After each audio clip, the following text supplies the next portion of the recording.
Po balona ngulu na ibisi bino de so balona masango. Masango ebotaka 3 mois après tozu masango. Na nemo ko toko sala kobuka masango mbalamine. Po babuka masango il faut nini. Totolo na ngona. Il faut to sala nini po masango elo. Il faut ba expert à Nations Unies ba pesa kura masango. Biso moko tozo ebangote. Po na ngulu ebota. Bato bali ya ngulu. To boti to bokoli ngulu pe bibwele il faut nini. Il faut ba expert bato batanga na Hongrie. Bah on est bien coupé sa cour, bah que le séminaire en Banzangou. Entre nous, ça peut pas passer. On est en panne d'imagination dépassé par les événements. On est où là? Tout tourner Kakaro. Tout tourner Kakaro. Et puis, il y a des football, on l'a soumis. Maman, Premier ministre, a échoué déjà 100 jours. Bon, il y a un maman soumis, on ne donnera rien. Pour le moment. Maman, Premier ministre, a coupé ça et l'autre côté. Sans oser prophète à malheur, n'a boya qui déjà moins c'est ça. Mais na senga qui bopé ça moi temps. Mais après observation, c'est que je vois la maman ne fera rien. Toujours le Satan a soumis nous la première ministre. En tout cas madame soumis nous toujours le Satan. Faut bolongola déjà. Toujours pour la match, le pays est en train de perdre. Le voilà toujours pour la match, ba kotsa bato ba kocha babi. Donc on attend égalisation, to banda ko mena attend na suka. So to ko bina ba suka la ba 15 minutes wala to gagner ba 5 à 2. Boko sa maman soumis nous ba beta ba tour na terrain. Pour tout la raille qui m'a pemba. Mais pour une politique par rapport à Banger à Siko, Ngai Sango, je ne crois pas. Autant la Kinshasa, n'est-ce pas Kabase. Conseil nini okoki kozala nango lelo epai ya Auguste Kabuya. Apprends. Aïe quoi. À chasser l'obscurité en ignorance. Alors, m'as déjà moi bien, mais faut. Conseil nini ozali nango epai Daniel Bumba. À démissionner très au distrait. Il est vraiment à distraire à démissionner au plus vite. Conseil ni nous allons pas maman Soumino. Il n'est pas démissionné, je ne vois même pas son importance. En tout cas, maman Limbisanga, papa Molia avait raison. À part Liputa, rien du tout. Et là on est moni pas maman Soumino, moni qui évolué ma. Par rapport à ndenge na ya Rosali là. Kosai là, heureusement au président n'a pas beauté. Bon, n'a pas sens. Côté à Kosala, je ne vois rien. Bon côté à présence. Oui. La nature l'a aidé vraiment. La beauté, elle est naturellement vraie. Enseignant, on va faire la preuve, il y a patriotisme. Alors, on enseignant, pour les lanzalate, pour les lampiakate, supporter pour eux là qui s'accolinent en boga. Mais maman ou Azawana, alors tu vas dépenser combien pour faire la séminaire, il y a renforcement de capacité à la ministre? Madame Judith. Maman Judith. Vous dépensez combien s'il vous plaît? Pour former le ministre, on suppose que si va tangara na classe, va tangara na parti politique. Vous dépensez combien s'il vous plaît? Pour former soi-disant le ministre. Vous dépensez combien? Bino patriotisme ezalaka boyebi sa peuple akanganzala mais yo la kanzala te mama ngana kamwa ndeni yo oza mama na Congo yo tamusu ba misuku ba ebiote cortège na yo kaka ndenge yo tambulaka na par jour mutuka na moko carburant yo dépensaka par jour et l'équipe rémunération un enseignant boyo ka peta soniko yo o dépenser par semaine o dépenser $100 unité pas dépenser plus que ça. Quand sa papa ou à na moi si na bana akanga mutema ba misusu baza na 295 000 francs ba musu ba na 215 000 francs Dollar te me fait 315 000 francs francs congolais. Oh Ba musu ba futa maate ozo ba bango ba kanga mutema ko ba la kisake ba patriotisme. Patriotisme veut dire kokufa na ndala. Ça c'est quel raisonnement ça? Obigara posa maman. So là moi mbalo ngo bayenga makasi. Allez, bon Dieu, merci beaucoup. Le président de la RDC, Félix Tshisekedi, a dit qu'il était favorable à un changement de constitution. Vous partagez son point de vue? Mais écoutez, la révision de la Constitution, elle est instituée par l'article 89 de cette même Constitution. Donc, ce n'est pas moi qui le dis, ce n'est pas le président de la République qui le dit, c'est la Constitution elle-même qui le dit. Et le président lui-même a indiqué qu'il allait mettre en place une commission d'experts pour réfléchir sur la question et faire des propositions. Donc, attendons cette commission et on pourra rediscuter de cela plutôt que de continuer à parler sans des éléments concrets. Mais vous êtes d'accord, vous partagez ce point de vue? Mais il y a des choses à revoir. Il y a des choses à revoir. Maintenant, on va devoir se mettre d'accord sur ce qui devrait être revu et ce qui ne devra pas être revu. Tout ça, d'ailleurs, est cadré par cette constitution qui, d'ailleurs, est une constitution révisée. Alors, certaines personnes de l'opposition disent que le but du président Tshisekedi est de rester au-delà des 2 mandats. Qu'est-ce que vous répondez à ça? Mais ils le disent sur quelle base? Posez-leur la question, puisque c'est eux qui le disent. Posez-leur la question. Ils le disent sur quelle base? Oui. Non, mais comment voulez-vous que je réponde à des questions qui viennent des réponses qui viennent d'autres personnes? Posez-leur la question pour savoir sur quelle base ils peuvent avancer cela, puisque ce n'est pas ce que le président a dit. Merci beaucoup, Madame la Première ministre, pour cet entretien donné à TV5. Merci à vous. Maman Oyo, le loi texte de Ali Sony pour la République démocratique du Congo. Parce que le gouvernement est beaucoup à Mboka. Exécutif est beaucoup à Mboka. Boni, Premier ministre, Ayebi Mboka li congité. Tawa ko ben on assurance nyoso, pela mikila bapaya, le lombo na biso ezeli ko finga pour la maman Oyo. Je te dis que Bakongo bazela ka batu ya limiemia. Mais oyo mokongo ya côté classité ali mokongo ya ndenge nini. Na na monaki que le ko maman ali pelle, ce qui n'est pas ali pelle, maman Oyo a combien de la s'il vous plaît, à un niveau nécessaire, vous n'allez pas d'habitude, s'il vous plaît, on va nous retirer. On va nous retirer à côté de la cité. Ça vous retirez, s'il vous plaît. Soyez mais ce sont des tests. Ce qui m'ont habité, cela suffit qu'il n'y a pas suffisamment une état d'étudier. Mais il faut qu'on t'aille sur mon territoire dans le pays. Parce que moi, je suis ce qui est habité. Si vous n'avez pas contredire, il y a que je dis soumis à Tani. Parce que nous avons à Tani à monter. Ma commande à l'Obiwana est un article 218, il y a un cause d'abus.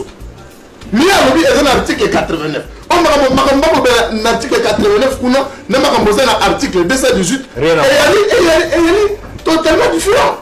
On commence à Kabouya avec le bilan IDPS. Kagame n'est pas Tanzanie. Moi, donc ça dit Kabouya a besoin de décharger Kagame, que Kagame n'est pas pour ma bande. Parce que Nakacha IDPS, ma collaborateur Kagame Basali. Ça c'est Augustin Kabouya a besoin pour confirmer ma Kambouana. Mais chose étonnante pour moi, Kabouya a besoin de Tambouranaye, a besoin de structurer une même cortège à 15 types. Maintenant le lot, Kabouya a dit constitution le comme la ligne du papier. Je ne suis pas d'accord avec lui. Dans l'article 218 de la Constitution, on parle qu'on peut être chef de l'État même plus faux. Il y a un projet, il y a révision de la Constitution. N'a pas tout Moussou.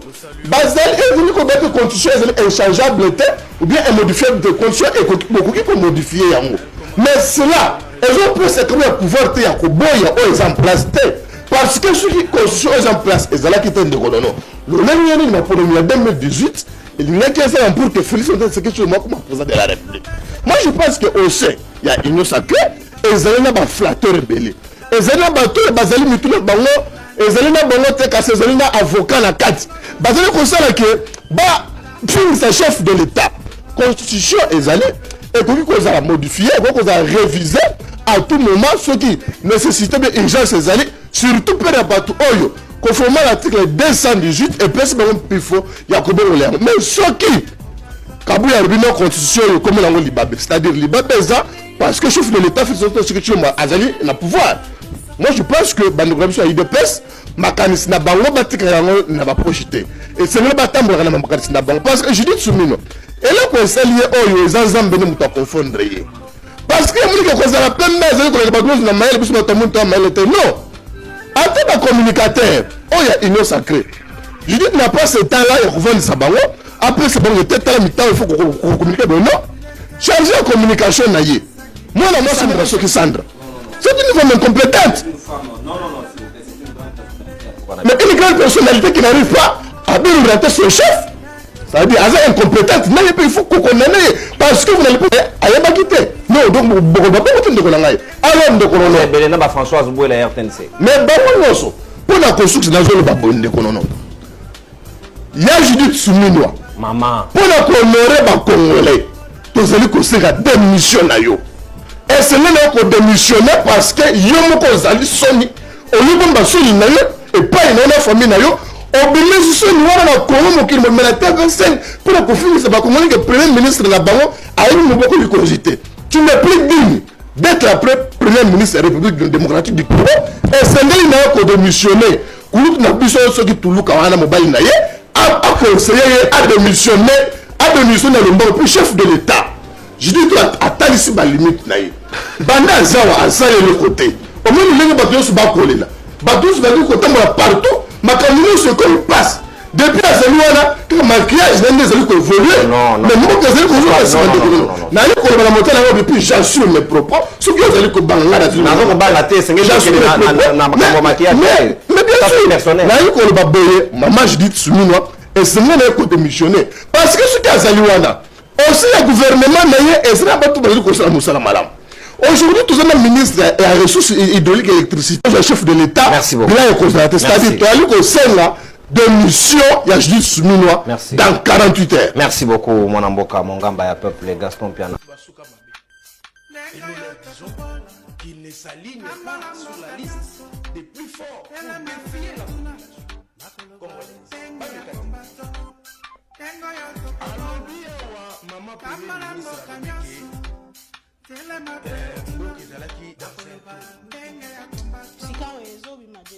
et le comment on a na bakonzi na biso er mokobotika kiteti na mutu makasi bozana no batu ba yekoli communication basa la pepe sur apparemment biso na bana na biso on comprend plus rien car madame dit que akutaki mboka ezalaki na kati ya tout alors qu'il vient de remplacer son chef dans un gouvernement qui ont laissé le pays dans la vie. Tout ça c'est joué exactement avec toi. Donc maman oyo Souminoa azalaki na ministère na tango na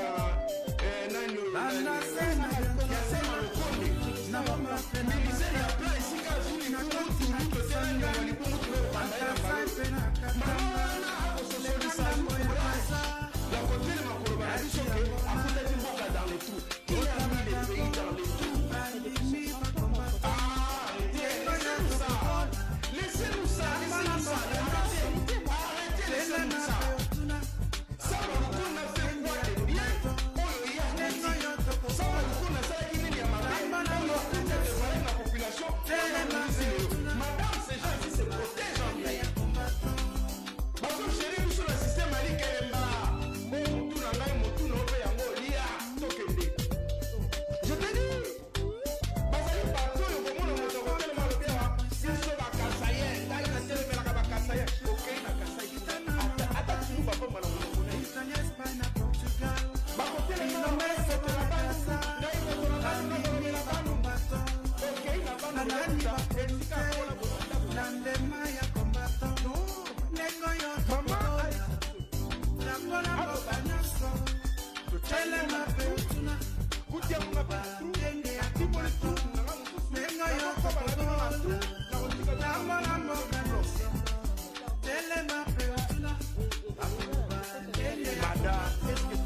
Nous saluons notre héros national, Armand Kingoulou.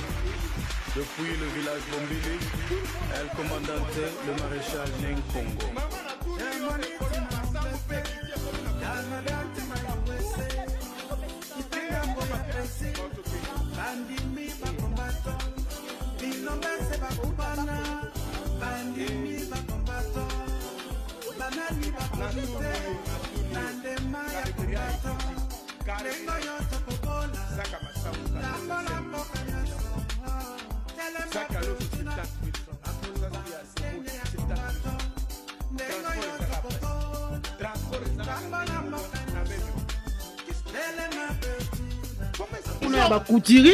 banda kozwa régime voilà mesure ya gouvernement congolais banda kozwa régime oyo banda kozwa ba mesure yebisanga un seul secteur un seul oyo ba mesure na bango bazwaka oyo moni ke tete dans ce secteur ba mesure oyo bazwaka et puis quand même moi allègement. Il y a ça un seul secteur, un seul. Mais ce qui à chaque fois qu'il y a une situation que tous ba mesure il y a un ce qui ba mesure oyo ya kala ibungaka mettre riban ezali bazo ba mesure mususu ba comment mettre Trump et Ali. C'est ça l'essence, il y a mesure. Il y a mettre oil. C'est ça l'essence, ça va mettre oil. Allez, bienvenue, bienvenue. Merci beaucoup. Nako sans passer, c'était 907 jours, banda régime et ça là que Tobo Sana Bunagana et non seulement que Tobo Sana constitution peut ça là que non Bunagana Eken. 907 jours aux constitution et ça dit que Bunagana Eken. 307 jours pendant le régime où tu as mis sur la situation vous allez vous souvenir que mandat il y a 2019 et Bandaka le 24 janvier 2019 mais mandat il y a 5 ans tout nana bon ça l'appelle calcul comment expliquer que mandat il y a 5 ans et bandit le 24 janvier 2019 mais tout la cérémonie il y a investiture le 20 janvier 2024. Bon ça la carte calcul si les 5 ans ont été accomplis. Il y a un na sengi parce que il y a qui élection pété. Il y a qui nomination té. Et il y a qui coup d'état té. Et il y a qui hérédité té. Et il y a qui peut cooptation té parce que toi quand on a 5 mois d'accession au pouvoir et il y a qui borizanga combo. C'est pour cela que je réitère ma requête que j'ai un grand projet, il y a procès colloque monnaie na ba politologue pour tout le concept o ali ko bongana o to monaki du 20 au 27 867 jours banda Jean-Marc Kabound à Kabound en a CFRK victime il y a intolérance il y a régime 189 jours Banda Judith après mon gouvernement na Allemagne d'Afrique alors Congo 6 ans et 148 jours constitution et salike ba Allemand d'Afrique alors ba Congolais ba bossa na ba défilé à indépendance et 95 jours si lelo personne n'est à mesure ya kolobake dans combien d'écoles on va respecter les programmes à niveau primaire parce que oui, il y a une grève dans cet imbroglio. Il y a certaines écoles où les parents ont accepté de supporter les enseignants sans que ça ne soit pas officiel pour que Banaba va chômer Banaba kende kelas. Et il y a aussi certaines écoles où les cours n'ont pas encore totalement commencé. Kinshasa n'est pas la RDC. Voilà au moins la situation dans laquelle nous nous trouvons. Et pour cela, nous nous posons la question, on est dirigeant pour endommager ou bien on est dirigeant pour améliorer? Voilà. Merci beaucoup, Nico Faimbikai. Merci aussi à Franck Kalolo. Espérons que nous allons passer nous allons passer 1 heure du temps ensemble pour notre analyse. Bandeko penza bali na bandako bayo kama kanisi na bino boko dégager pendant échange autre joie na kati ya plateau na biso yangwana. Nous allons d'abord demander à la technique pour balancer les éléments de la justice, les 2 éléments que nous avons prévus pour vous, très chers téléspectateurs.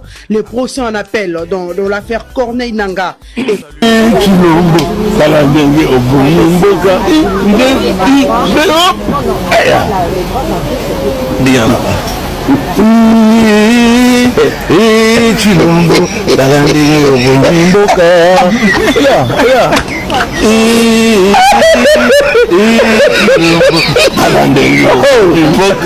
C'est que n'étant pas sérieux dans ce qu'il fait, il rend ridicule toute la République. Non.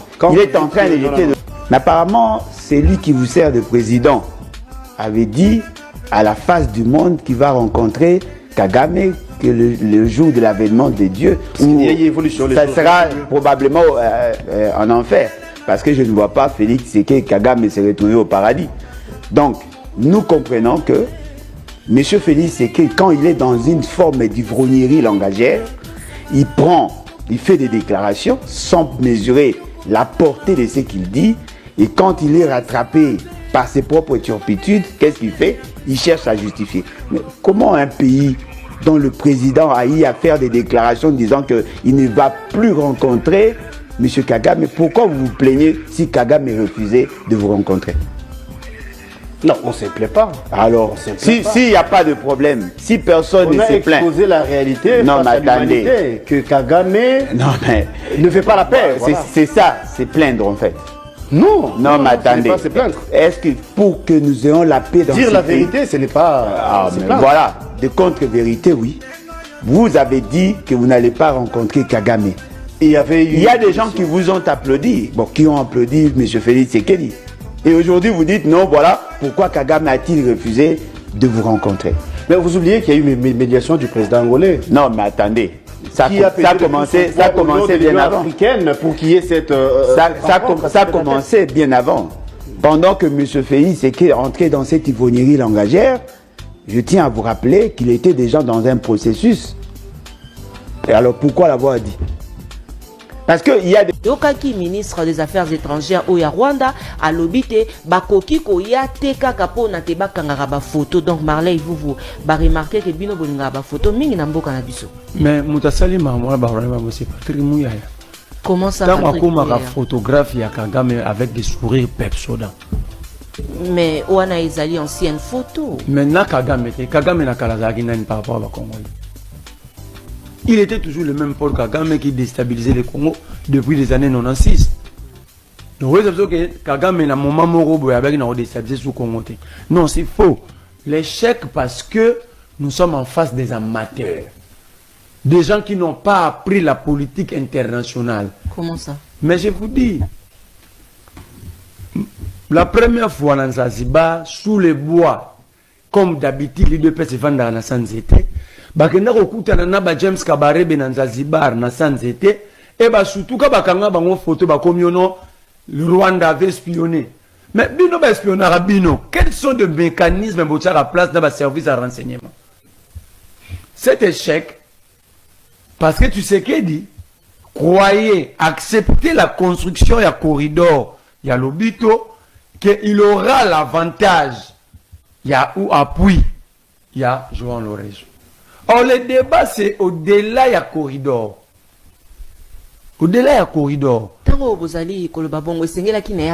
y a Liboso, dans la politique internationale, dans la table de négociation, en position de faiblesse. C'est nous qui subissons, nous sommes occupés. Aussi longtemps Kagame ne sera pas touché, l'amour n'est propre, Kagame va nous tourner autour des pots comme ça. Parce que, au Moni Zelensky, Mobali Yewana. Zelensky Mobali. Balobi Erdogan a dit il faut s'asseoir avec Poutine pour éviter l'escalade. On ne va pas s'asseoir parce qu'il a occupé mon pays. Il doit d'abord commencer par sortir. Après nous allons s'asseoir. Pourquoi Zelensky agit comme ça? Parce qu'il y a quelque chose qu'on s'asseoir. Poutine a une suprématie sur lui. Il va lui conditionner avant de retirer ma troupe nanga. Européen sanga boy. Je suis le plus puissant que yo. Pour continuer. C'est ce que Kagame fait exactement. Il ne faut pas en vouloir à Kagame. Merci. Vraiment normal. Voter Félix Tshisekedi. Parce que Moutou a voté Félix Tshisekedi, il a voté Moutou, il a voté Félix Tshisekedi le 20 décembre. On a vu avant de batuer le pan, avant de mongo bungi, avant de bilamba na yeziki, avant de passer le mois na yakufi. Parce que ce n'est pas normal. Moutou a voté na kina, a kende a voté Tshisekedi.